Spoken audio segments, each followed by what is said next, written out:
Hello, welcome to the Prairie Renaissance Cultural Alliance.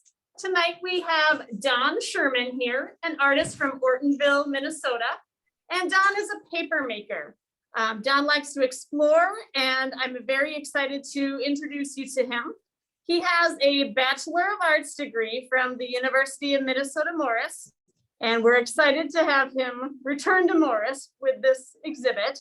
And also he has an MFA from the University of Arizona. Don lives in Ortonville, and he has a studio where he makes his papers and does his own frames and exploring. And I will let you tell him a little bit more about your work, Don. Okay, well, thank you so much for giving me an opportunity to come back to Morris and meet some people and talk about what I've been up to. This series of work is a hole filler for me in my development. I think that when I went to school here, we didn't really learn a lot about paper. And I know when Lois Hodgel was teaching me, she would tell me about the equipment and about the paper and would say, well, go to it. And so knowing that there were some nicer papers to use, and it was mainly into image making at that point and not so much into materials. And I've come to realize that paper making is something we kind of take for granted. And I think it's a foundational factor in any kind of artwork, because we all have to draw, we all have to photograph. Paper is always a part of that. And just in our society too, I think the function of paper is just, it's an incredible industry. And knowing and understanding, I think here, go up here to all that we can appreciate about paper, usually something and how it's made, and all of its uses and its history is, it's just been a tremendously exciting and wonderful, I think, experience for me. And I've only been doing it for 4 years now. But as a foundation builder, I think that even at my age, it's important to continue to investigate territory that we haven't explored before. And so I think I'm in my element now as far as what I like to do and how I like to do it. And so as we look around the room here, some of the work refers to past projects that I've done. For instance, this picture is from a watercolor that I did in the wildlife refuge. And I've done a lot of landscape work. And these are remnants of those projects that I am trying to figure out ways to use them in a documentary way for project and processes that I've done. But repurposing my old work is also part of what I'm doing with paper, and how I do the reprocessing of old work so that it takes on new form and a new life is also part of this process. It's another example of a repurposed or recycled old watercolor. And I wonder at my age, with all that I've accumulated in artwork, what am I going to do with that inventory that I have? You know, it can be baggage in a way. And in my family, I know there are special things that my son and daughters and other people in the family would like, and that's fine. But there's still going to be more. So what's going to happen to that? I think one of my next projects, and I'm going to be working with a gal from Winona on a collaboration. She's had experience in bookmaking, which I haven't had.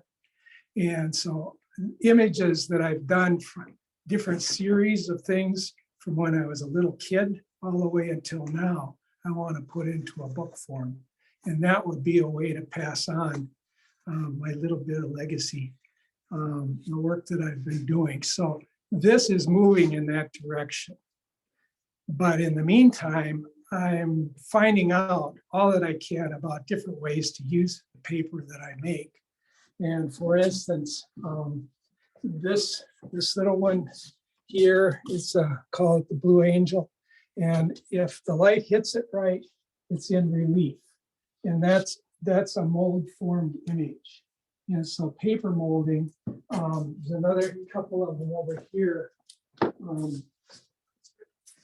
that are part of the molding process. And as I get into that, I'm starting to have a lot more fun too. I just made this week a vacuum press so that I can have molds in it and hook it up to my little vacuum cleaner. And it'll just suck the air right out. And so I've got a couple things made this week in that process. And so other things that I'm about to be doing, this one is just the start of looking to see how pulp painting, colored pulps as paint can function. And I have a workshop coming up in February in Ortonville in my studio, where I'll be trying to learn with other people all we can about pulp painting. And so far I'm finding out that's really fun. There's a couple of frames here that I've used of pulp on the frames itself. This one is a drawing of a buffalo. And I've just used some bits and pieces of colored pulp paint on the corners of the frame and see how it fixes itself to the paper. There's another one over here that is just a bit of a rough attempt at pulp painting, but it's combined with a type of paper that has a high shrinkage rate. And so how paper will behave in itself, how pulp in a painting media will behave in itself, is putting those things together. I find that's just so fascinating.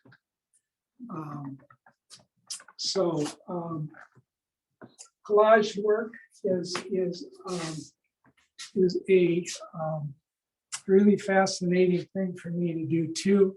This one came out of a workshop that I took in Canby. A person from Northeast Minneapolis came out and did a painting workshop. Well, I haven't been painting for a long time. And she gave us canvases and paints. And I thought, well, that's way in my background. That's where I'm going to put this painting. So behind these samples of different paper pulps, I collected a bunch of leaves that had fallen off a tree, a cottonwood tree by our pickleball court this fall. And I noticed how many beautiful colors there were coming from this one tree, dropping all these different kinds of leaves. And as they hit the Paper making artist around the environment, I think there was an influence going on that I don't understand. But in terms of how color was being created in those leaves. So each one of these little circles is, when I had my photo studio, I used to make buttons, and I had a button maker that would stamp out these circles for the buttons. So I used that on the leaves and put them on papers. And then I've been thinking, there's things that I need to know more about drawing too. And so I find it fascinating that people will tell me a lot of times that they are somewhat afraid of drawing, or they don't have creative abilities. They'll say, "Guy, it's hard for me to even draw a good stick figure." And I'm thinking, well, why is that attitude there? That doesn't need to be there. I think that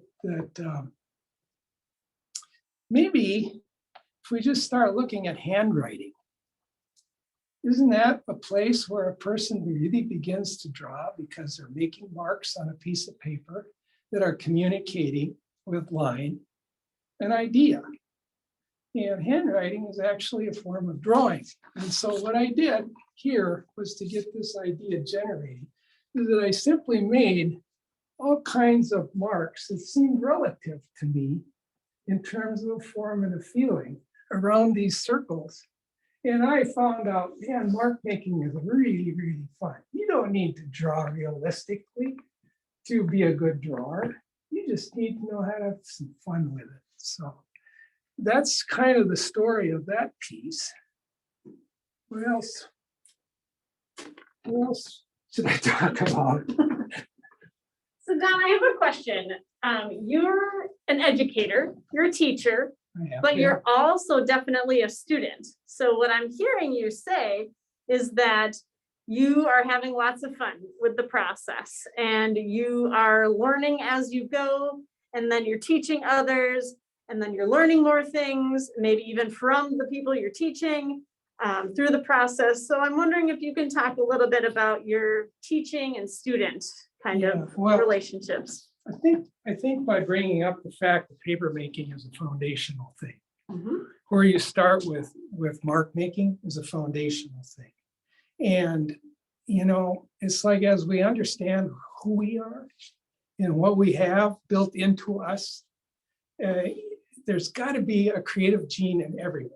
You know, being an artisan is like, next to my studio in Ortonville, there's this guy that repairs damaged cars. He's a really a great painter and an artisan because I know the caretaking and the sense of how he is working with that medium. And so maybe the factor is appreciating what it is a person does that they enjoy and need to do. And whether it hasn't gotten to a personal expression stage or communicating with a broader group of people, there's things in there that we should be drawing out. And I think the work that I'm doing now, which is not formal education at all, it's informal and non-vocational. I think that the purpose of it, as far as being a learner, best way to learn is by teaching something, but also learning from those that you think you might be teaching something to, because that's where, like, your question is a really good question. Starting points are a big factor in our lives. And if we pay attention to the fact that we've started up so many times in our lives and restarted, and what do we make of our startup situations? My work has been, I think, ever since I was a kid, growing up in a rural area in Clinton, Minnesota, we made do. We did startups every season of the year as we got older as kids. And we were inventing experiences for ourselves, individually and a group. And I think that by coming to Morris and going to school here from that little town where the most art I had in school was like, if you get your work done, yeah, you can go draw pictures if you want to, Donnie. That's what my teacher would say. And so some of those drawings, you know, just came out of me. Nobody prompted or taught me how to do anything. But I got to Morris, you know, and Fred came. My first art teacher here was an art appreciation teacher the year before Fred Pearson came, and then Lois. But talk about a startup opportunity, being in the first guinea pig class in Morris. It's just incredible. You know, I'm sure you shivers on my arms that I feel her stand up, because I realize now what a tremendous opportunity we had as being a guinea pig class here and having to figure out how do we make that road by walking. I like that expression, because if we don't know where we're going from one day to the next, but we know we're going somewhere. And having a map, a way to chart our future is always happens through startups. Because I think that there was an awareness on campus here of what we really needed as kids from a rural area and how to generate change. And so over time, I think that taking into account personal development, taking risks, oftentimes getting in trouble for those. And, I have ADD, and I've had a really low self-esteem, low self-image when I came to Morris at first. And we didn't know anything then about ADD. And it was not easy. It was really, really a self-conscious, hard struggle, because I felt I was around a lot more people that had more competencies and capabilities than I had. And I suffered during my first 2 years. But man, the people that help keep you going and keep you up and had the, I think the openness to be inclusive was really important. So that element has stuck with me, and I found that what I do in my work is I'll go from not being I don't specialize only up to a point. And I would say being a jack of all trades has a lot of benefits to it. And if I throw that out, somebody say, yeah, and then master of none. That's not true. You can be a jack of all trades and be some master of many outcomes, but only to a point. And specialization is really good, to know how to do something really best you can. So I'm rambling. Got another question. That's okay. I like what you were saying about the mechanic next door to you, right? The painter, right? And being able to, whether it's painting cars or it's painting like artists might think of painting, right? Like you have a piece of paper and you do a painting. Like it's good, I think, that you bring that up, that there's all sorts of makers and artisans and trades folks and people that really take pride in their work and the detail and are invested in what they do, and they hone in, right? They're able to work on their skills and build on them. And I see that you're doing that in this exhibit. This is an exhibit that really shows a lot of details with papermaking that I think a lot of folks aren't familiar with. And so can you talk a little bit about the components that you put in to your papermaking? I noticed there's some candy wrappers and there's some plant materials. And how do you collect your materials? How do you decide what goes into a work? Okay. Being raised in a rural environment, I think because we have such diversity in our landscape, that is there to be appreciated and understood and respected. So I think that the element of paper making has to do with drawing a person out and into the space around us. It's a really spatial kind of thing when you do paper making, especially when you're using native plants, invasive plants. Some of the paper is made from lake weeds. Curly pondweed is like, that was driving people crazy 3 years ago. And now because the fishing on Big Stone Lake is so good, people are starting to get a sense that, well, maybe the weeds aren't so bad. I can figure out how to get around on the lake without blowing my boat motor out by getting it choked with weeds. It's like change in our environment is the only way you can see this. You're out there looking. So when I'm making paper, I'm using native and invasives. I'm intermixing it with some plants that come from other cultures and other parts of the world too. Every culture has its own plant base that paper's been made from. And you use what's available. So one of the questions I have, what do we have for plants that are growing right here that we never knew could make really beautiful paper for all kinds of purposes? I mean, even toilet paper. People that are raising kernza now are creating a new product that I'm finding, yeah, like wheat straw, you make some really nice paper out of that. And people are starting to grow hemp. Well, hemp has been used for paper making like flax for centuries. And we have those commercially around us too. But to get kozo from Thailand and figure out why that is so different than any plant that we have here for a fiber. Closest thing I've seen where it's a beautiful silky strand that's pure white, like your hair in terms of texture, is hollyhock. Yeah, hollyhock is wonderful. And I don't think I I braided some hollyhock into a really nice thick braid. I didn't put that in the shoulder, but it's an amazing thing.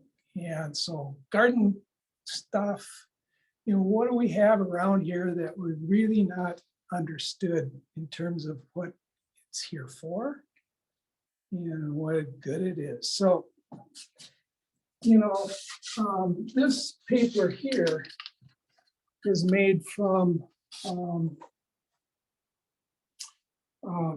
barley foxtail, terrible wheat to farmers. You know why? You know what barley foxtail looks like? No.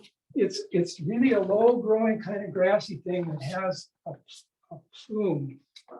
Of seeds, probably. Yeah, that has very, very fine strands. And it has barbs on the end of these strands. And they get into horses' noses and mouths and cattle's. And so barley foxtail has been ruled out. It's a weed, and anything that you find that's interfering with something that you need to be doing is a weed. But it makes an incredibly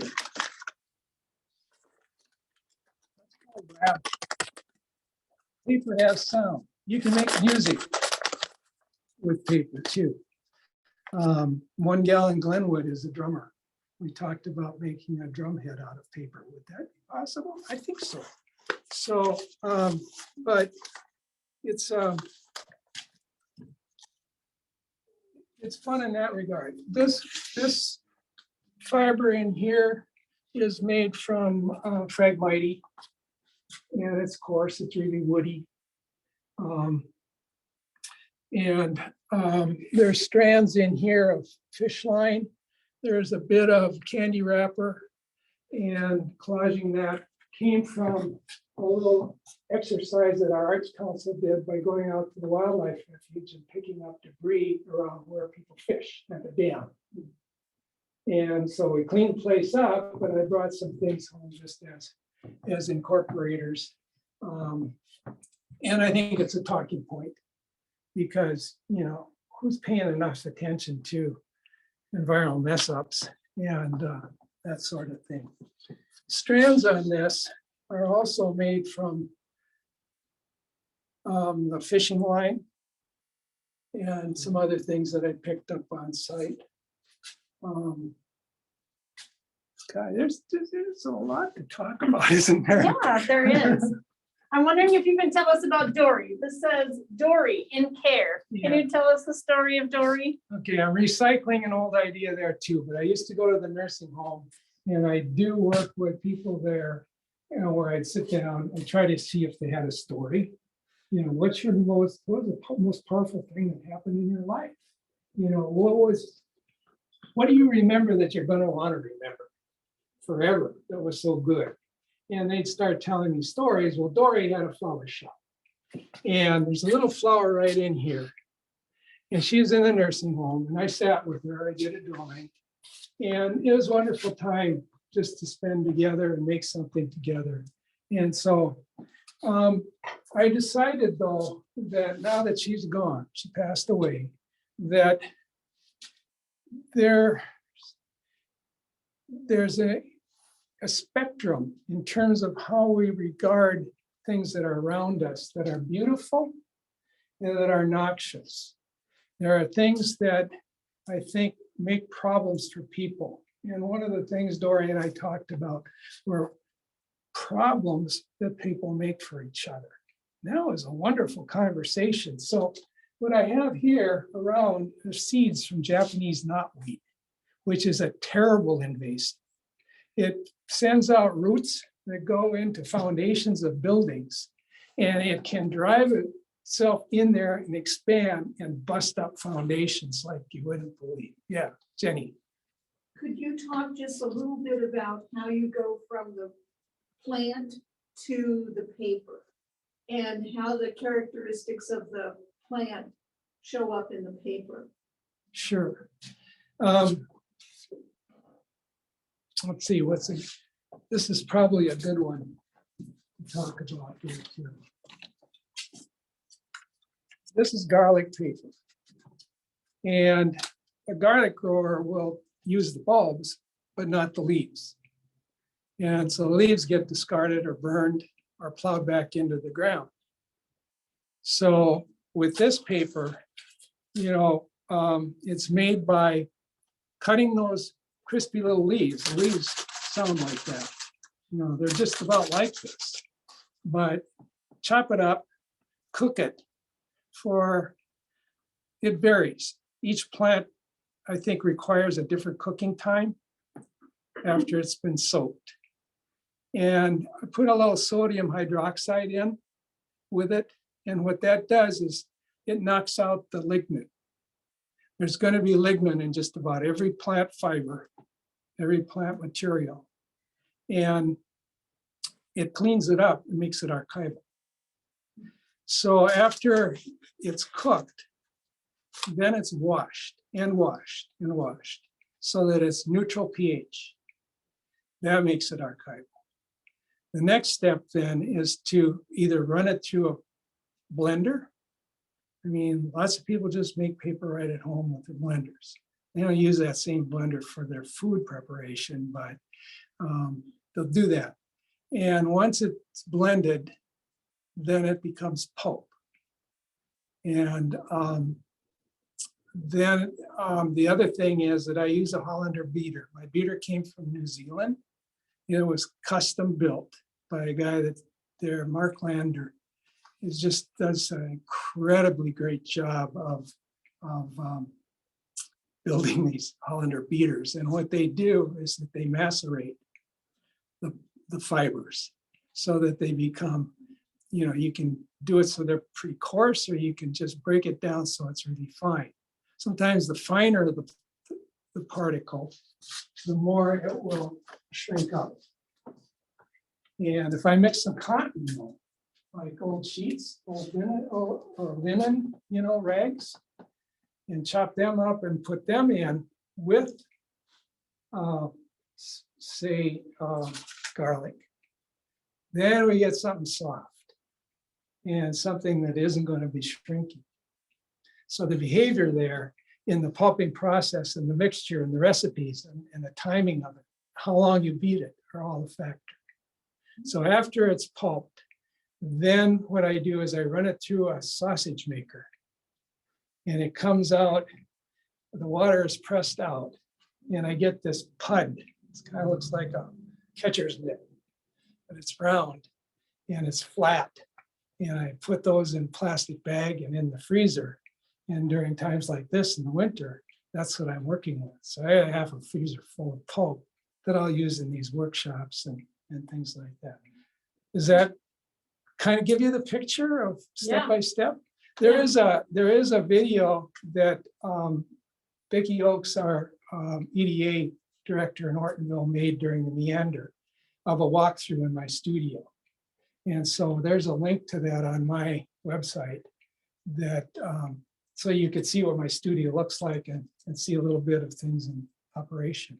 Once I take the pulp out of the freezer and thaw it out, then I just throw it in my blender for a little bit with a certain amount of water, and it goes into a bin, a tub. And the fibers float in there. Then I use what's known as a mold and decal. And that's a matter of, it's just a rectangular thing usually, or a circular thing. You go into the vat and you scoop out the fiber, shake it a little bit, and then you do what's called cooching. Do you know what coochie cooch means? It's like get close, get it, press up against each other. Well, you press that paper into wool film, and that takes some of the water out, and it really makes those fibers join together. And so the strength of the paper, I mean, this is tough. Sometimes it's hard to cut this, and it's really hard to tear it. Other kinds of paper. There's a lot of samples here on the tables of papers that if someone wants to play with them, they can see the difference. But there's some in here like this. This is the cotton one. Oh, what does that say? Oh. Redesign, repurpose, oh, this is a card special that okay, anyway, I got off track. So anyway, then once it's in the mold and decal, then you start forming the sheets of paper. And that's what this is about. You know, this is the size of the mold and decal. And the ones that I've got now, what I'm moving towards are bigger ones. And so next time around, I'll have bigger pieces of art, I hope.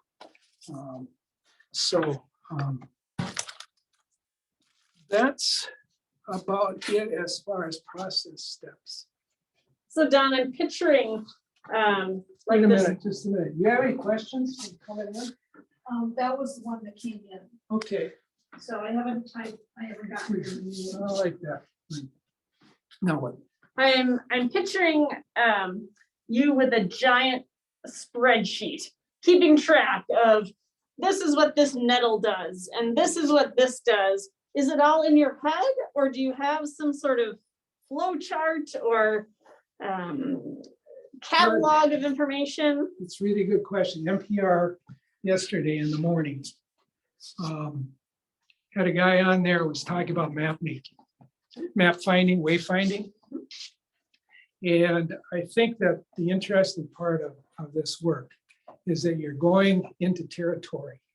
And if you go in there without a map and you come out of there without a map, you don't remember where you've been or what happened or whatever it was. And what I'm appreciating more after listening to this business is that the hippocampus in the brain is what's operating. And people use maps in different ways. So when I do a workshop, I'm going to be really interested in figuring out how people map their way through their projects and their work. Mhm. Some people have to be instructed. Mhm. You have to be told what to do because of the way they're wired. Mhm. Other people are operating really intuitively, so that they just simply go through space and they don't lose track of where they are. Mhm. And other people, I think, find that they really like to rely on GPS. Mhm. And what the guy said, though, was that with GPS, it actually turns the hippocampus off. It throws that switch. And so a person goes on automatic. Well, what would be the consequences of that? Well, in artwork, I think maybe those people that are doing craft projects where it's ready-made for them to do are maybe switching off their hippocampus and not using their map-making skills of keeping track of how you're doing things, the way you're doing it, why you're doing them, and what you're getting out of it. Mhm. Does that make sense? Yes. So anyway, you're right in that it's very important to have a mind map kind of thing. I use MindNode on my computer because then I can start in a place that's central and I can see where the branches are. And then I can throw in images and I can throw in lines of recipes, or I can GPS myself to where I found a particular plant that I want to get back to next season. Yes. And all of that technological stuff can come together. So that leads into another facet of this work. It's sci-art Mhm. now. It's a mixture of science and art. And so if you're doing artwork these days, It's going to be a matter of more collaborating with more people and also integrating the physical and technical stuff that are coming in. So I'm a member of Sci Art Community and hand paper maker organizations. And it is just, you know, it's a wonderful thing of what's happening in arts these days. Just incredible. So, yeah. Another question. Do you have any more questions? I don't have any more coming in yet. Okay, Buffalo. yeah, there is a buffalo theme in some of these pieces. Yeah, this is my latest one. And I did this drawing of this guy running, kind of running away like crazy. And I had a lot of fun doing that. And this is a pulp painting, actually. This is my first trial with that. And I had a lot of fun just screwing around with it. You know, giving this guy pink nuts. It's like, okay, I'll talk about that too. But it's strange the way this creature has entered my life. Or I've entered its life. I don't know which, but the image of this little buffalo guy here, trying to make it up to the surface of something, you know, that's an experience I've had. I can relate to that, you know, and they say that your artwork is a self-portrait. I think that even though it's a simple kind of cartoonish drawing, it's a real important symbol for me. This guy over here is you know, reaching, trying to make its way.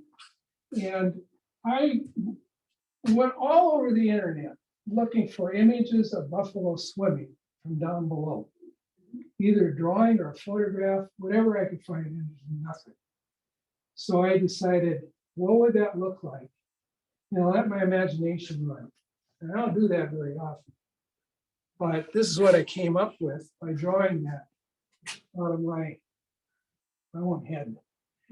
And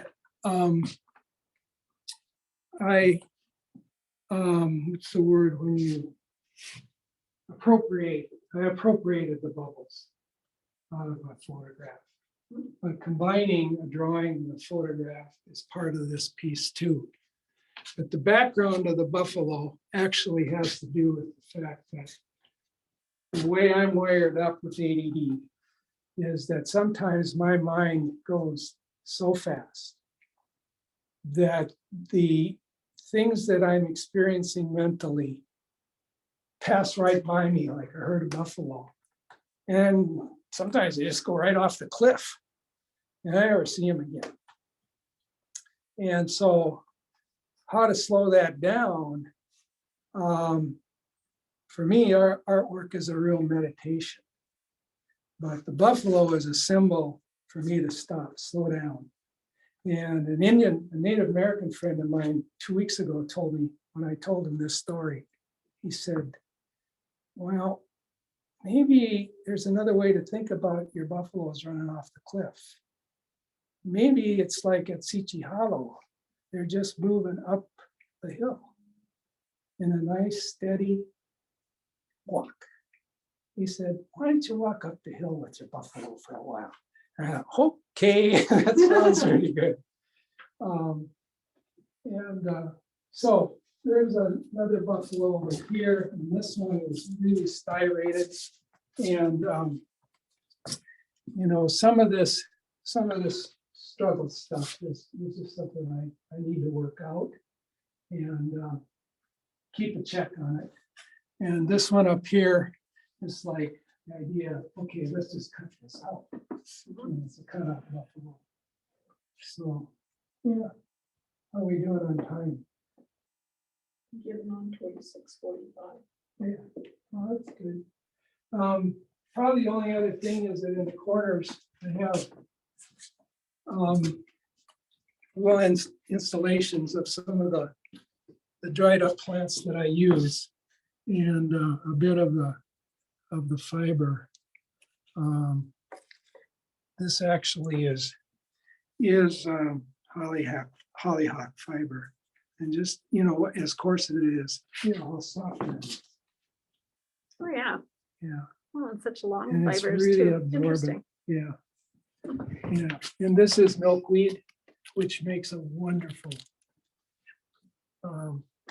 paper. This is compass plant. And it grows taller than this, and a lot of times, this is a dried up leaf. There is a good example of a compass plant leaf. Oops. Here. And compass, the stalk doesn't make very good paper at all. It's just woody. It doesn't have any nice fiber in it. But I think the leaves would be a good potential. It'd be hard to get enough leaves to make very much paper, but this is nettle. And this is smashed up nettle after it's been cooked. It's like cotton. Yeah, it really is. And then I make these little, swatch books. And we had a get together of artists at Sunny Rothschild. She lives by Wyndham and opened up her farm. She's an organic farmer. And so we got together, and I wanted to show people examples of different papers that I make. And so this is part of that record keeping. Yes. And so every piece of paper has a sheet, supposedly, of recorded information, times, temperatures, processes, location, time of year, what it got made into. And so having that ability is something I really struggle with, as I do with science. But art has been, I think, just to finalize this whole thing, art has been the connector in ways where I can do the startups that I do to understand what my left and right side of the brain do and don't do. And so I could not learn photography or ceramics, the science part of it, without doing it as an art form. Because once you get into the chemistry and the geology and the nature of that stuff, somehow I can learn it. But if I'm sitting there in a discipline of biology or botany or chemistry, I'm lost, or economics. But if I intermix it, it becomes an interdisciplinary thing. And that's one of the problems I've had with universities, is that, and it's changing all the time now, is that there's becoming more cross-discipline interaction. And that helps guys like me. So, okay. Yeah. Well, you are a true liberal artisan, Don. And I mean that as a compliment. I think it's really fun to see you having fun, and clearly you're passionate about your work, and it shows, because you have such a variety, and you're willing to go out there and explore and play, so we can all learn from what you're learning. And you're teaching workshops and doing all sorts of things that help others connect to the land and connect to art and making. And I think that's a really important thing, to be doing things with our hands and slowing down a little bit sometimes, so that we can process and maybe catch up with our thoughts. Yeah, and I think too, coming from UMM, having had a lot of second chances and having teachers who I think understood what it means to appreciate a teacher's teacher's teacher is really, really a good thing too, because I think that what happens is that you develop a line of integrity for yourself, a line of appreciation and understanding. If you can connect your own history with knowing where you're coming from in that regard, it really helps to know where you're headed. So, I have to keep thanking all these people that have influenced me and encouraged me along the lines. And so if that's what I'm doing, I don't think there's anything better. So thank you for letting me show here. I really appreciate it. Yeah, thanks for doing a show. And thank you for tuning in. Stop by and see Don's exhibit. It is up until February 19th of 2022. Stop by and see his work in person. It's quite remarkable to be able to come up close and see all the different details and seeds and fibers.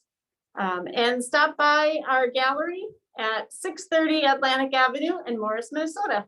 Thank you.